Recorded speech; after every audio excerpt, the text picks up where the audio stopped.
एक बहुत ही खूबसूरत और सुंदर जंगल में टोनी चिड़िया और उसकी बेटी रानो चिड़िया रहती थी। एक दिन टोनी चिड़िया, कौवा और तोता खाने की तलाश में दूसरे जंगल में निकल गए।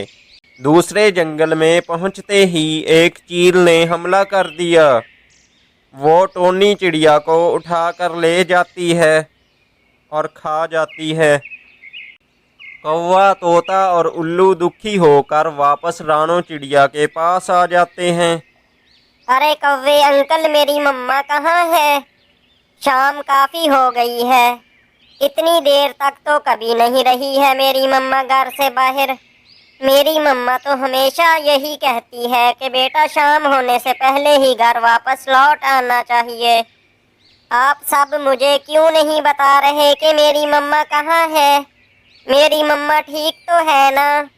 कौवे अंकल, आप तो मेरी मम्मा के साथ ही गए थे। प्लीज आप ही बता दीजिए मेरी मम्मा कहाँ है।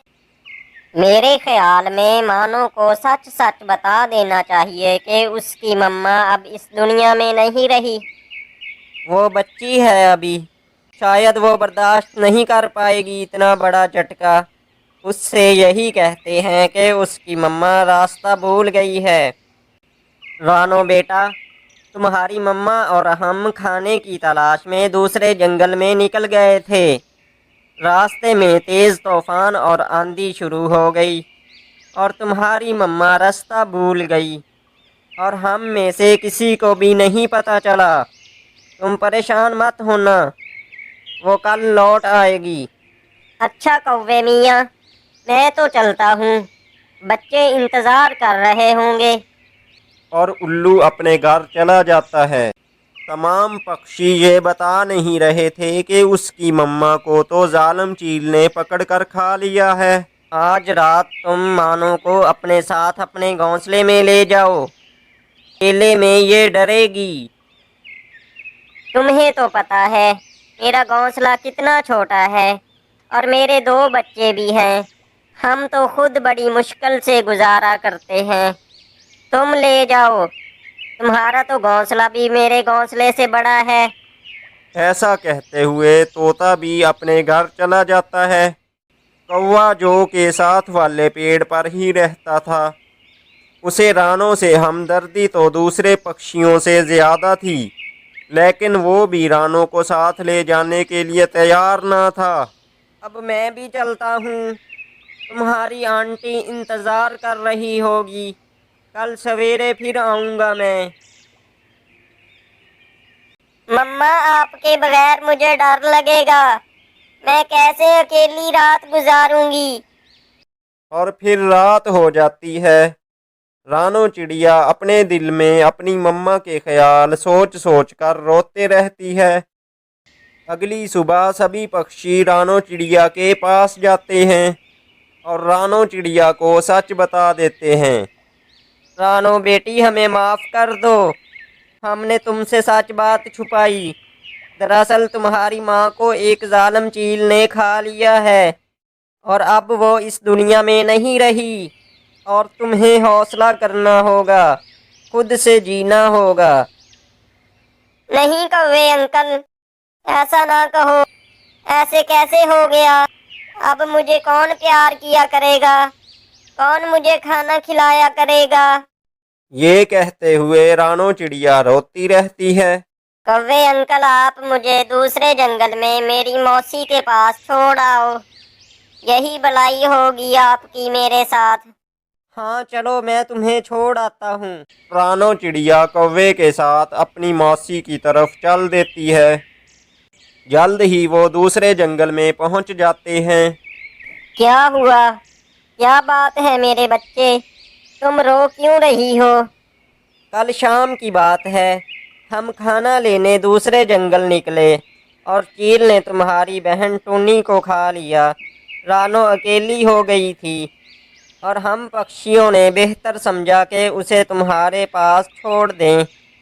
नहीं, ऐसा कैसे हो गया? मेरी बहन, मेरी बहन कहाँ चली गई? अब मैं चलता हूँ। आपका शुक्रिया जो आप इसे यहाँ ले आए। और कौवा वहाँ से चला जाता है। बेटा, अब तुम इस घोंसले को अपना ही समझो। मेरी बहन का तो जीवन ही बस इतना था। मैं तुम्हारी मम्मा की कमी तो पूरी नहीं कर सकती, लेकिन तुम मुझ में अपनी मम्मा का प्यार जरूर महसूस करोगे। ठीक है मौसी, मुझे अपनी मम्मा बहुत याद आती है। बस मेरी बच्ची, अब मैं तुझे और रोने नहीं दूंगी। अब चुप कर जाओ और मेरे साथ खुशियों भरी जिंदगी गुजारो। रानो की मौसी की बेटी पारो को रानो का अपनी मौसी के घर आना बिल्कुल पसंद नहीं था और आने बहाने रानो से लड़ाई करने लगी। दिन और रात गुजरते गए। फिर एक दिन पारो की माँ खाने की तलाश में गई हुई थी और रानो सो रही होती है। आज तो इस रानो की बच्ची को घर से निकलवा कर ही रहूंगी। पारो सामने वाले पेड़ पर कौवे के घोंसले से अंडे उठाकर तोड़ देती है और वापस अपने घोंसले में बैठ जाती है। ये किसने किया? ये कैसे हो गया? मेरे अंडों को घोंसले से बाहर किसने फेंका? कौवा शोर मचाने लगता है। ये रानो ने किया है जब मम्मा बाहर दाना लेने गई हुई थी। पारो ने ऐसे कहा। तुमने मेरे बच्चों के साथ ऐसा क्यों किया? रानो पारो की सब चालाकी समझ जाती है और खामोश हो जाती है और अपनी सफाई में कुछ नहीं कहती है, क्योंकि वो जानती थी कि यहाँ पर उसका कोई भी विश्वास नहीं करेगा। रानो बहुत दुखी हो जाती है और अपने घोंसले में बैठी सोचती है कि सच्चा रिश्ता सिर्फ माँ बाप का ही होता है।